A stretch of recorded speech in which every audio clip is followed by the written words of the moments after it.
Welcome to today's episode on Updates with Ricky. Today I have with me architect Lanre Okunlola, the Federal House of Representative candidate for Surulere Constituency II.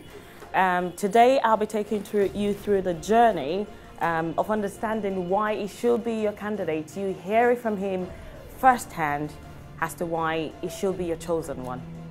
Welcome to the program. Thank you, Ricky. How are you? I'm good. Right, for your constituency, I'm sure most people out there have got quite a lot of questions to ask you, so I'll be the mouthpiece for them today.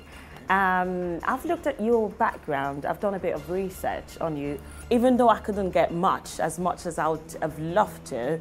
But then again, that got me curious as to the person behind the name. Why politics? I always put that forward because I see politics as being a dirty game. Why politics? That's huge, actually. Politics is a way of life. We do politics at home. We do politics in the office. And to the larger extent, politics in our neighborhood, in our community, and politics for me, it's like giving back to the society what the society has given you. You know, for me, well, I happen to have been fortunate to have had free education. I'm sure if I didn't have free education, it would be something else today. I can speak with you because of that opportunity I was given, you know, so it's really huge for me. And I think that for technocrats, for us who are within the middle belt of development in terms of we should be participatory, we should all get involved in politics because our voice matters, our voice counts, and that's why one of the reasons I want to stand and be counted, that I also would contribute my own quota to my people, to my country. And that's the main reason, selfless. Right. Okay, so talking about selfless service, having done my research, again, you have contributed so far, you have contributed your quota, I would say, and you taking it further by going, pursuing your ambition as a senator, right? That's what you're, as a federal House of Representatives. Okay, so how much do you think you can actually achieve getting into that office? Because if we look on the federal level, people are still complaining, oh, this is not done, education, infrastructure, health, all of that. How do you think you can actually impact people's lives? Well, for me, it's a continual process. Development will be continual in the sense that my contribution would make a difference. Your contributions will also make a difference. So collectively, we can do it together. And what it means is that what I'm bringing to the table is going to add value. What you're bringing to the table would also add value. And if we're so committed and our attitude towards the development of this country, this great country called Nigeria, is on the same pedestal, I think would make a world of difference. You know, so it's a collective responsibility. The moment we see it as something we have to do and something we have to achieve, then we start from somewhere. We start building up that attitude to say, yes, Nigeria must be great. We must build it from the shackles and take it to the next level. Right. Okay, so there is this perception about Nigerian politicians, especially getting into office, and once they're in there, it's all about you go for a sit-in and you're paid for it. That's the perception of, oh, everyone goes into office basically to get their piece of the cake. Why are you going into office? You see, the thing is, most times your voice is not heard from the outside. You need to go in there to create that voice that can be heard from the inside. Yes, the perception outside is huge, you know, but you see, the thing is, what you don't know from the inside, you can't actually fully say committally and say that that is the situation. But I believe that with our voice, we can change the perception and take governance, take legislative to another level, which would be beneficiary to the larger society. It's going to be difficult, it's going to be huge, it's going to be a whole lot of challenge, but I am believing that with a couple of like minds getting ourselves together, believing in this country, we'll really get there. Right. Permit me to say that you really haven't got the experience in terms of a politician. I looked at your CV and I could say that right from 2003, you got into politics, 2003. I wouldn't say you're completely naive when it comes to politics, you're not, but you've not really held a particular office, being a politician. Now, under the ruling party, I believe you've been given that chance. Now, with the opportunity you getting into office, what have you got to offer to your people, particularly the people of your constituency? Yeah, most time people talk about experience. Experience is gotten by generally practicing what you know how to do over a period of time. I didn't get into politics in 2003.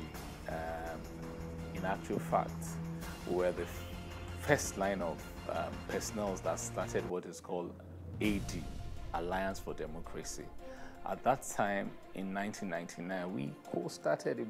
We thought that, yes, it will work. I mean, it's a new phase coming from military era and all that. But some of us, maybe because of our backgrounds, were a bit passive in terms of really getting involved in it. We were overwhelmed with our work in terms of where we were coming from. But I can say that in 2003, there was a call for duty.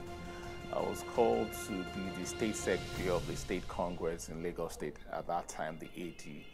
And with that bit of responsibility, there was no experience. Well, I did perform wonderfully, I mean, and I can say that that's part of the things that I've done, that I've laid the foundation for which fairness, justice, in terms of putting in place political structures, we had achieved it, and that's part of the things that we are benefiting today. And I'm so grateful that I was part of that team.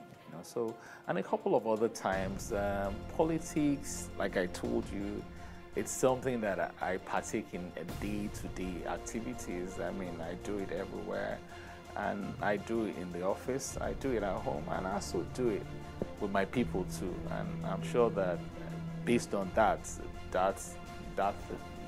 which they see in me. That's why they felt, okay, it's your time to go for the shot and see what you would do for your community. What difference are you bringing to table though? Because it's one thing to be given the opportunity, it's another thing for you to perform. And if we look at the structure at which Nigerian is run, is actually run from the federal level, and considering you're not on the federal level, right? How do you then, when I say federal government, I mean the federal purse. So how do you then think you would be able to impact lives in your constituency? That's the point, because before, I think it's through the local government. The local government are given the chance to actually decide on what's done in their area. But in this case, all of that's changed, hasn't it? No, basically we have three levels or three tiers of government. You have the executive layer, you have the legislative, and you have the local judiciary. So basically every level has its own function, and those functions are done in such a way that it does not interfere with the other. You know, for me and for the legislative will be making laws, and those laws will be impacting to my community, to the society at large, and to Nigeria. You know, so we'll be focusing on things that will make this country great. That will be what we'll be bringing to the table. We'll be bringing more of policies that would drive this country to the next level. I mean, there are a couple of, we're going to be going to the 9th Assembly with a vision to make sure that this country is great and great again. Is one thing, I mean, the reason why I asked that question is one thing to actually put laws in place, it's another to effect them. And apart from effecting them, right, where Nigeria is today, I don't think it's just about the lawmaking. I don't think it's just about putting in place policies. Now, that was what drove me to that question I asked earlier. If you do your bit, a one-to-one, that's where I was going. If you do your bit and I do my bit, I mean, it will make the world a better place. So it's a win-win thing. We do our bits as lawmakers. The others do their bits. And the citizens are happy. Okay, I'll ask a question that I think every Nigerian wants to ask. If you introduce a certain policy that you think would impact your people positively and is not accepted, what would be your next step? What would you do to make sure that that is actually agreed or taken in? No, you see, it's a process. You have a house that is filled with intelligent people who knows that the yearnings of our people is towards a particular direction. If hypothetical, like you said, that we have a situation like that, there's always a way around it. I need to go back to the back end to convince them for the need for this policy to be implemented, because it's for the masses, it's for the people, for the yearning of the country called Nigeria. Whatever it takes, whatever lobby, maybe permit me to use the word, that we need to do to get it passed, we'll do the needful.